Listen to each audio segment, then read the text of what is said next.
All right, Donald Trump announced his candidacy for the Republican nomination yesterday. He did so before supporters at the tower that bears his name in a colorful speech full of his signature bravado.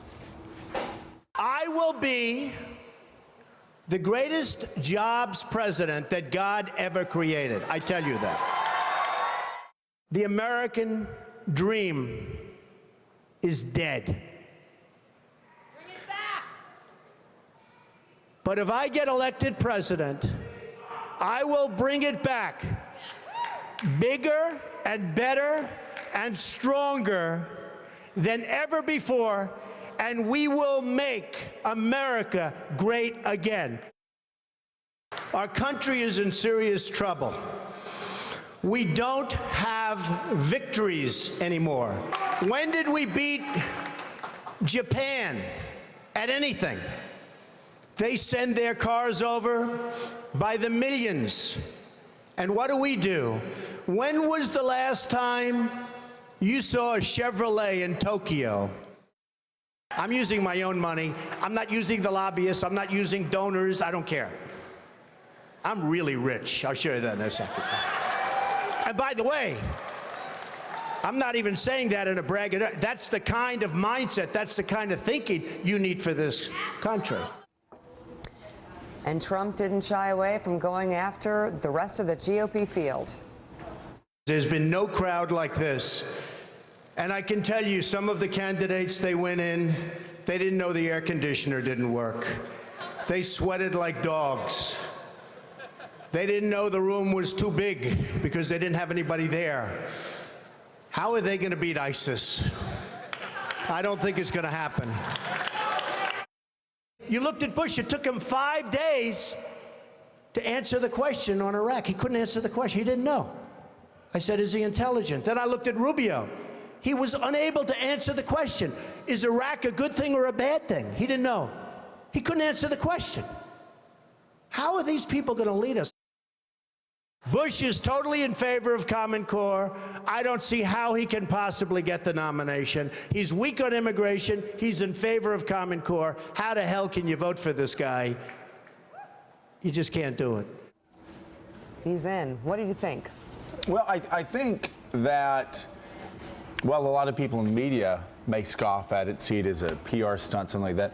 He's got a lot of money. He obviously doesn't give a damn what anybody thinks about him. And he doesn't play by the rules. And that could be a very dangerous combination for some candidates out there, because he's going to say whatever's on his mind. And, you know, if somebody's up there stiff on the stage and Trump just keeps jabbing at him, we'll see how they handle it. It's not like he's carefully strategizing out. He's saying what he thinks, and it may impact the other candidates. I will say his comments about Mexico drew the most backlash. Take a look at this. These are the best and the finest. When Mexico sends its people, they're not sending their best. They're not sending you. They're not sending you. They're sending people that have lots of problems, and they're bringing those problems with us. They're bringing drugs, they're bringing crime, they're rapists, and some, I assume, are good people. So, Casey, you were there.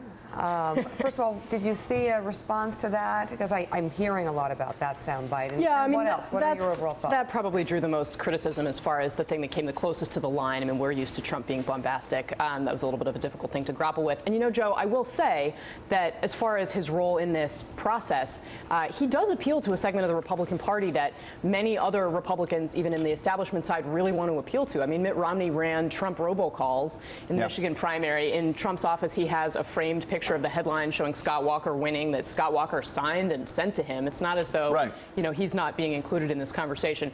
But I will say, yesterday at the announcement, I mean, Trump Tower, classic setting for Donald Trump in making.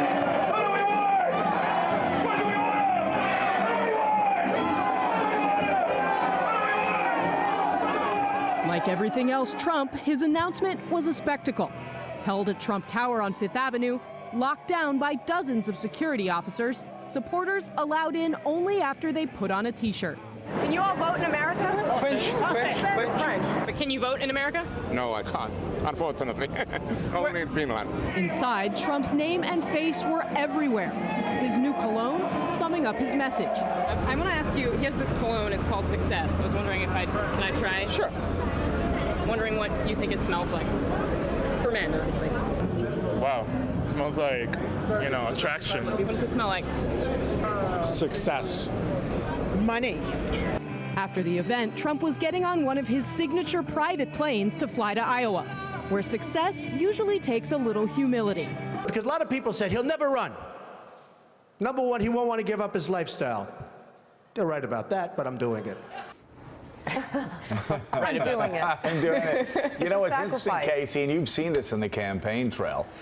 You'll have everybody ridicule him and say, oh, this is just a joke, this is blah, blah, blah. And then he'll go to South Carolina, and he'll have a bigger crowd than every other established candidate. And then he'll go to New Hampshire, and he'll have a bigger crowd than every other established candidate. And yeah, I don't know about Iowa, but I think he's done pretty well in Iowa, and people want him out there too. Like you said, But the proof's in the pudding that if people think he's going to get 1% and crawl away with his, head between his tail, they probably have it wrong. Well, and I also think, look, the debate stage is a question. I think whether or not this translates into people saying that they'll vote for him. I mean, he has fallen back a little bit in some of these polls. He was higher up. I'm not sure that the Republican Party this time around, unlike maybe in 2012, is willing to tolerate anything that comes across as unseriousness, I think, or incompetence, if you will. But he could very well end up on that debate stage, and he could push off somebody like Lindsey Graham or John Kasich. So I think that, not planning for that on the part of any of the other Republican candidates would probably not be smart. That would be that question on that headline that just came up. Could Trump trip up the GOP? I think is. You can make a lot of establishment people very nervous. John Meacham has come down from the Meacham Tower. Yes. He'll be writing his book on President Trump soon enough. But there are, though, throughout history, bigger-than-life people, colorful people that go out and actually make a splash on the stage. There are. I mean, Perot is the great example, where you had a billionaire with a populist message. That was a different year, it seems to me. And you had someone, his celebrity came not really from the entertainment complex as much as from the business complex. Perot came from this kind of straight-talking Western thing. The pattern here is populist candidates burn really brightly, and then the major parties figure out what's working in the message, and they take it and they incorporate it, and the populist candidate flames off. Yeah, Ross Perot was the best example in '92. Ross Perot was a much more substantive example, too. He actually raised some specific ideas that generated other people to think about those ideas. Can we stipulate for the purposes of this conversation that Donald Trump will never be president of the United States? That his lethal danger to the Republican Party, we just showed it, and we're in on it. We just gave him 5 minutes.